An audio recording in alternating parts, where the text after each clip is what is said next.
Mga kababayan, magandang gabi po sa inyong lahat. Bago po ang lahat, samahan po ninyo ako sa pagbibigay pugay at parangal sa mga tunay na bayani ng bayan, ang ating mga manggagawa sa larangan ng kalusugan. Sa ating mga health professionals, mula sa mga doktor, mga nurse, mga medical technologists, mga laboratory workers hanggang sa mga maliliit na manggagawa ng ating mga ospital at iba pang pasilidad. Sumasa inyo po ang paghanga ng isang bansang nagpapanyong paglilingkod. Hayaan din po ninyo akong umpisahan natin ang briefing na ito sa pamamagitan ng pagbasa sa mga pangunahing nilalaman ng pinakahuling resolution ng Interagency Task Force. Pagpasensya niyo lang po at medyo mahaba po itong babasahin natin. Now therefore be it resolved, as it is hereby resolved, that the IATF approves the following. Letter A, subject to guidelines to be issued by the Department of Interior and Local Government, or DILG, the local government units in the provincial, city, municipal, and barangay levels, as well as those in the Bangsamoro Autonomous Region in Muslim Mindanao, are hereby directed to identify government facilities that may be temporarily converted into isolation or quarantine facilities. The same directive shall apply to government-owned and controlled corporations. The Department of Tourism and other government agencies are likewise directed to coordinate with entities under their respective regulatory authorities as applicable in identifying facilities that may be temporarily designated for isolation or quarantine purposes,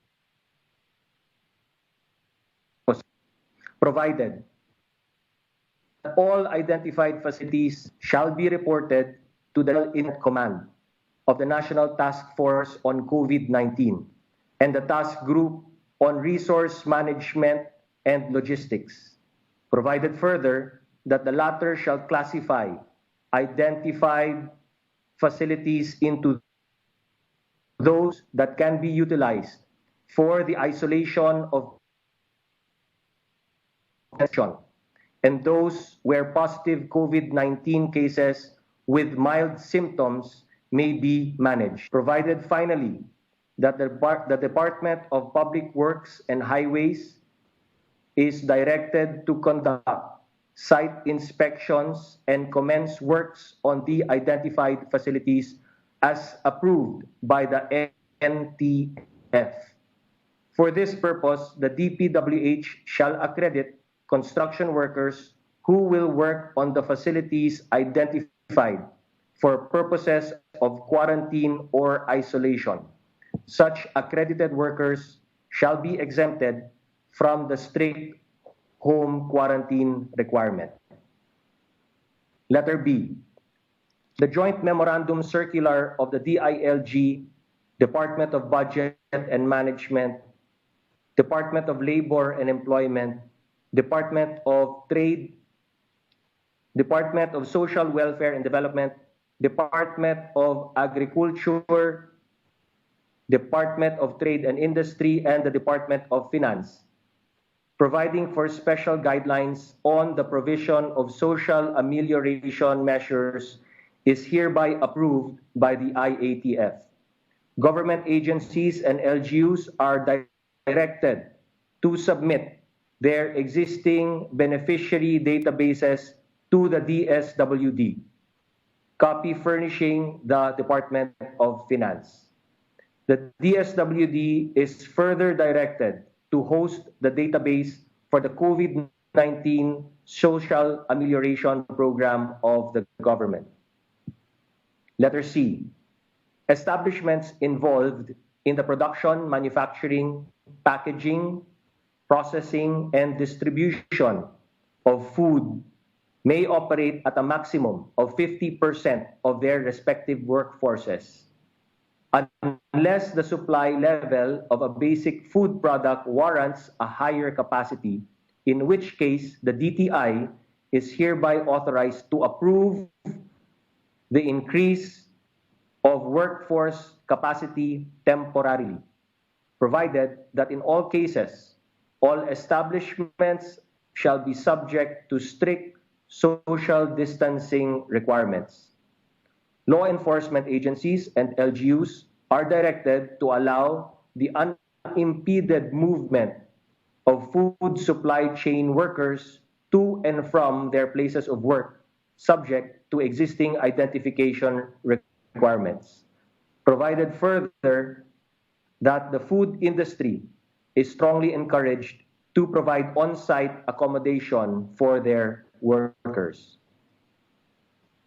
Letter D, with a strong imperative to ensure the availability of essential goods, in particular food and medicine and other basic commodities, the IATF directs all the corresponding importers, consignees, truckers, shipping lines, and concerned government regulators such as, but not limited to, the Bureau of Customs, Philippine Ports Authority, DTI, DA, including its bureaus and attached agencies, to options to the chain and withdraw immediately all refrigerated containers as well as all dry vans, and for port operators to release the same expeditiously. The agencies above shall issue a joint memorandum circular on the specific guidelines that will implement this directive. Letter E, the rapid pass system as presented is hereby approved. A technical working group to be chaired by DIC and composed of DOST and other appropriate agencies is hereby created to develop the necessary accreditation and authentication guidelines to implement the rapid pass system. Siguro in the near future, i-explain po natin sa publiko itong rapid pass system po na ito. Letter F, to encourage the voluntary coordination with epidemiology and surveillance units, or ESUs, of close contacts of patients who tested positive for COVID-19 and subject to the rights of patients to withhold consent, all health facilities, whether public or private, are hereby directed to request for the consent of said patients for the public disclosure of their identities. So pakiusap po para matulungan yung contact tracing sa lahat ng mga public health facilities. Paki-ask po ng permission ng mga COVID-19 patients if they are willing to disclose their identities to the public. Letter G, the National Task Force organizational structure as amended is hereby approved. The chief implementer of the national policy on COVID-19 is hereby designated as the head of the National Incident Command.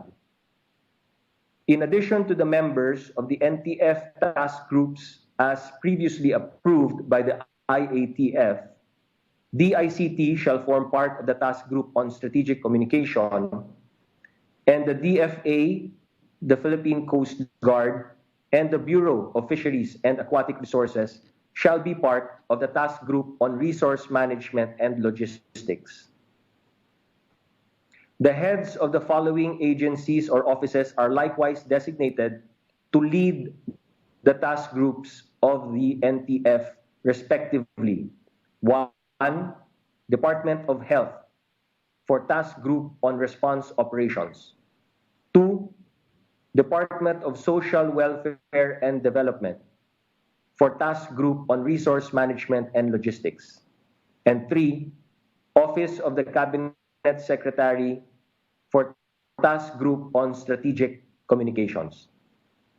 The Regional Task Force COVID-19 and the Local Task Force COVID-19 organizational structures are likewise approved and adopted. Letter H. A separate IATF technical working group for anticipatory and forward planning is hereby created.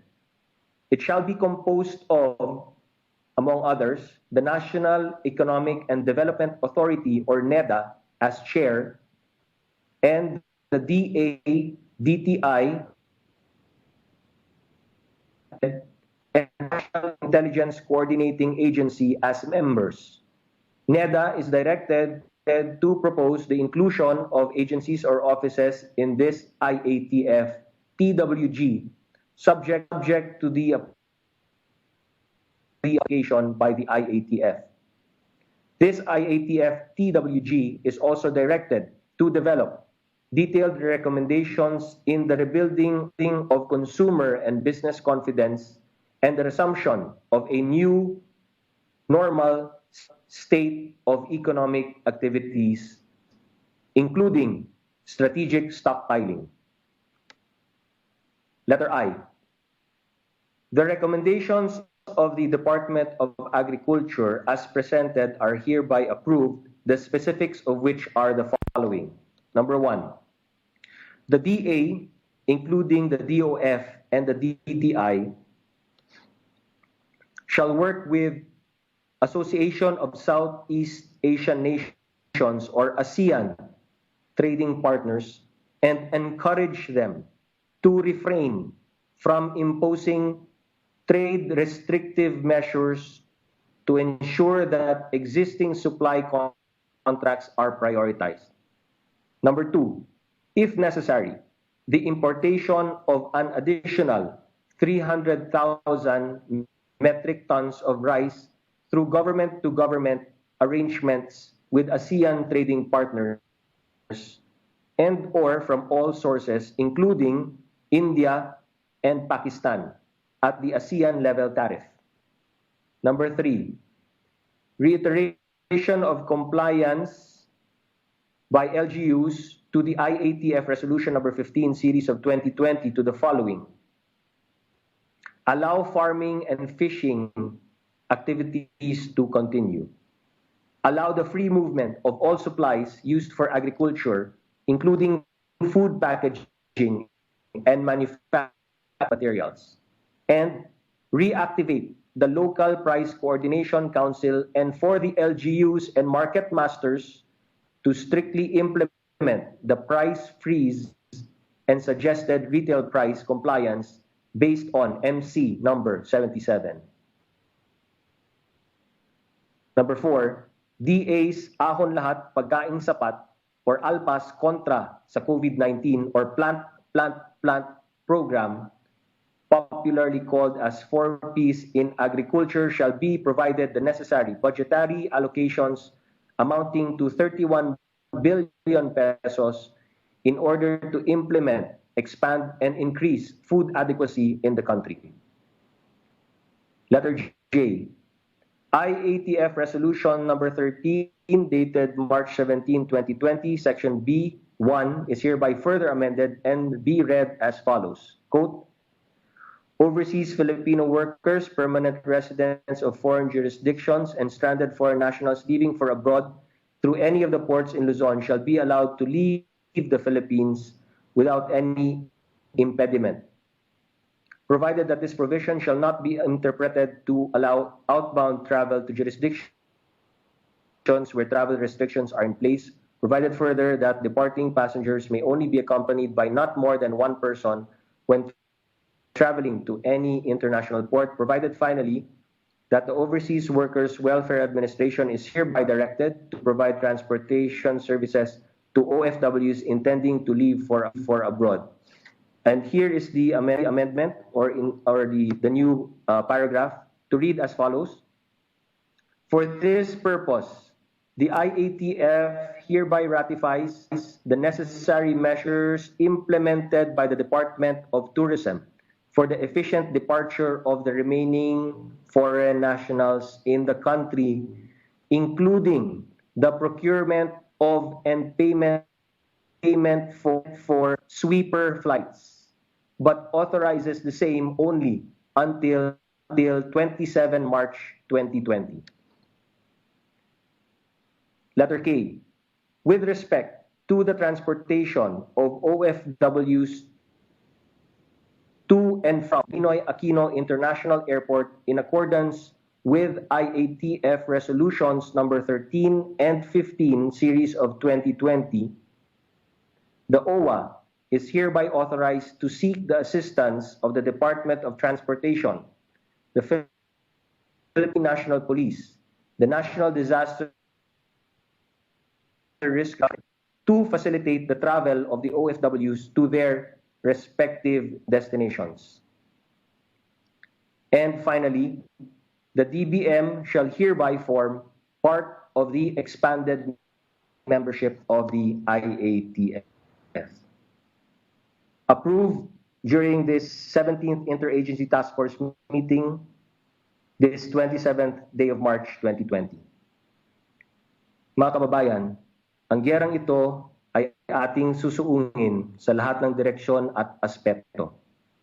At malaking bahagi nito ang inyong kooperasyon at suporta upang sugpuin ang COVID-19 at magligtas ng buhay. Ang tunay na kalaban dito ay ang virus na ito.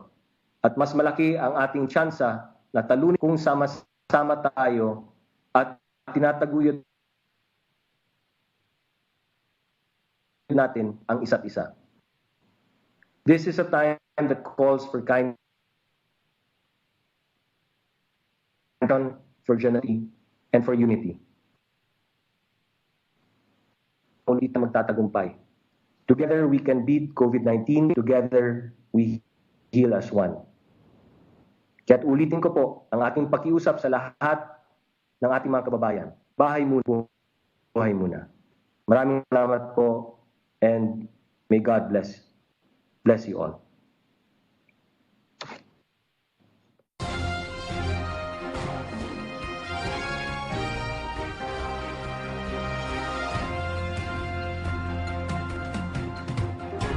Mga dapat gawin ng mga taong sumasailalim sa 14-day coronavirus home quarantine. Umiwas muna sa mga taong may mahinang resistensya, mga matatanda at mga bata. Panatilihin ang kalinisan sa katawan at ugaliin maghugas ng kamay. Sa pagpupunas ng kamay, gumamit ng disposable paper towels. Kung wala nito, ay maglaan ng hiwalay na tuwalya.